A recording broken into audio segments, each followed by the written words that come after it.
पाठ में आए हुए कुछ शब्द हैं जिनका मैं आपको अर्थ बता रहा हूँ। आप लोग ध्यानपूर्वक सुनेंगे और सीखने का प्रयास करेंगे और समझ जाएंगे तो ये कविता आपको समझने में आसानी होगी। सभी लोग तैयार हो? तो पहला शब्द है चेला। चेला का मतलब होता है शिष्य। चेला का मतलब शिष्य, जैसे हम गुरु हैं और आप हमारे चेला, ठीक है ना। डगरी, डगरी शब्द डगर से बना है, तो डगरी का मतलब होता है बच्चों रास्ता। डगरी का मतलब होता है रास्ता। शीश, शीश का मतलब होता है बच्चों सिर। शीश का मतलब क्या होता है? सिर। सुयश, सुयश, सुयश का मतलब होता है प्रसिद्धि, शोहरत, है ना। भाजी, इसको तो जानते हो आप लोग, चालू भाषा में है। भाजी का मतलब होता है बच्चों सब्जी। भाजी का मतलब क्या होता है? सब्जी। विवश, विवश का मतलब होता है मजबूर। कभी कभी हमको मजबूर होना पड़ता है ना आपको शांत कराने के लिए, डांटना पड़ता है, तो वही शब्द है विवश। विवश का मतलब होता है मजबूर। हाट, हाट का मतलब होता है बच्चों बाजार। हाट का मतलब क्या होता है?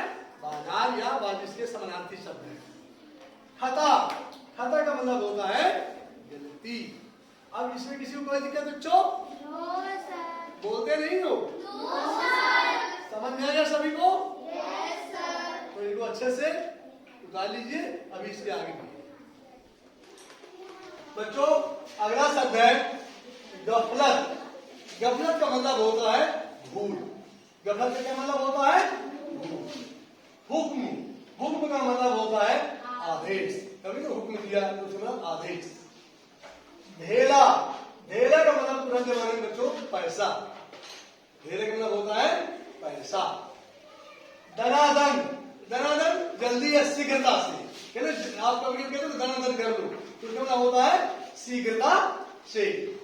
फौरन, फौरन का मतलब होता है तुरंत। फौरन का मतलब तुरंत, मैंने हमने कहा और हमने काम कंप्लीट कर दिया, फौरन तुरंत। पधारे, पधारे आए, कब कहते ना आइए पधारिए, कभी आप लोग बोलते ना, तो पधारे का मतलब आए। मुसीबत, मुसीबत का मतलब होता है बच्चों समस्या। मुसीबत का क्या मतलब होता है? समस्या। तो ये वैसे भी शब्द बहुत ही आसान है और निश्चित तौर पर आपको समझ में आ गए होंगे। सभी को समझ में आ गया? Yes sir. इसको बेटा अच्छे से कॉपी में उतार लीजिए और इनको पूरा याद करके आइए, तो कविता आपको आगे समझ में आ जाएगी। इसे अब कर बच्चों, गुरु और चेला कविता में आए हुए कुछ तुक वाले शब्द हैं जिनका मैं आपको उन्हीं की आवाज में सेम साउंड, आप बोलते ना सेम साउंड वाले आवाज, एक ही तरह की ध्वनि वाले, और इसमें खासकर जो अंतिम शब्द होता है, अंतिम अक्षर होता है, उसकी ध्वनि एक तरह की होती है। तुक वाले शब्द में क्या होता है?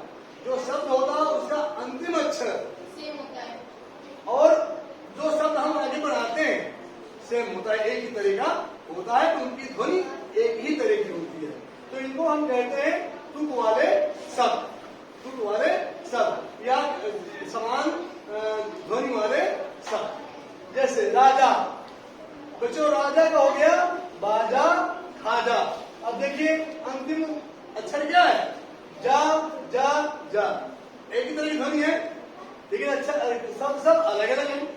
समझ गए ना मेरी बात? तो इन्हें कहते हैं समान ध्वनि वाले, आवाज वाले या तुक वाले शब्द। तो भारी, भारी का हो जाएगा बच्चों सारी, हारी, नारी, आप और भी शब्द जोड़ सकते हो। चेला, चेला का होता है मेला, ढेला, ठीक है ना, एक ही तरह का है ना, ध्वनि एक ही तरह की आ रही है ना। समझ में आ रहा सभी को? बहुत अच्छे। आगे देखिए शब्द अंतिम है, अगला है चढ़ाओ। तो जो चढ़ाओ का होता है बढ़ाओ, बताओ। चमकती, चमकती का एक ही तरह की ध्वनि वाले शब्द देखिए दमकती, धमकती। हमको ध्यान यही रखना है, यही पहचान रखनी है कि जो शब्द है उसका अंतिम वर्ण एक ही तरह का होना चाहिए, उनकी ध्वनि एक ही तरह की होनी चाहिए। अकेला, अब देखिए झमेला एक ही तरह का है, ढकेला एक ही तरह का शब्द है। ये अक्षर है लास्ट अंतिम वाला। उसी में डगरी, डगरी, नगरी, एक ही तरह की ध्वनि आ रही है, मगरी। तो ये जो है समान सूत्र वाले शब्द हैं। मलाई, मलाई का होगा बच्चों भलाई, चलाई। तो इस प्रकार से ये बहुत ही आसान है। सभी समझ में आ गया? Yes sir. आसान है ना? Yes sir. और आप मैंने दो दो शब्द बता दिए, आप एक एक अपनी तरफ से भी जोड़ सकते। अब इसको अच्छे सी राइटिंग में अपनी कॉपी में उतार दीजिए। तो जो कविता में आए हुए कुछ शब्द हैं जिनका मैं आपको पर्यायवाची या समानार्थी बता रहा हूं। आप पर्यायवाची समझ रहे हो ना? किसी शब्द का समान अर्थ देने वाला शब्द पर्यायवाची या समानार्थी शब्द कहलाता है। ये तो कई बार मैंने बताया तो सबको याद हो गया होगा। अब पहला शब्द गुरु। गुरु के समानार्थी शब्द होते हैं बच्चों शिक्षक, अध्यापक। क्या होते हैं? शिक्षक, अध्यापक। चेला, चेला के समानार्थी या पर्यायवाची शब्द है शिष्य, विद्यार्थी। प्रजा, प्रजा के समानार्थी शब्द है जनता, लोग।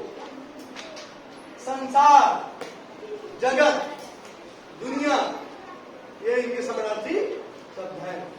गलती, गलती का होता है खता, खता माने गलती। गफलत, गफलत का मतलब भी गलती है, अर्थात इसके सभी समानार्थी शब्द हैं। अनबुझ, अनबुझ का मतलब होता है बच्चों क्या होता है? समानार्थी शब्द मूर्ख या बेवकूफ। तो अनबुझ के समानार्थी शब्द है मूर्ख, बेवकूफ।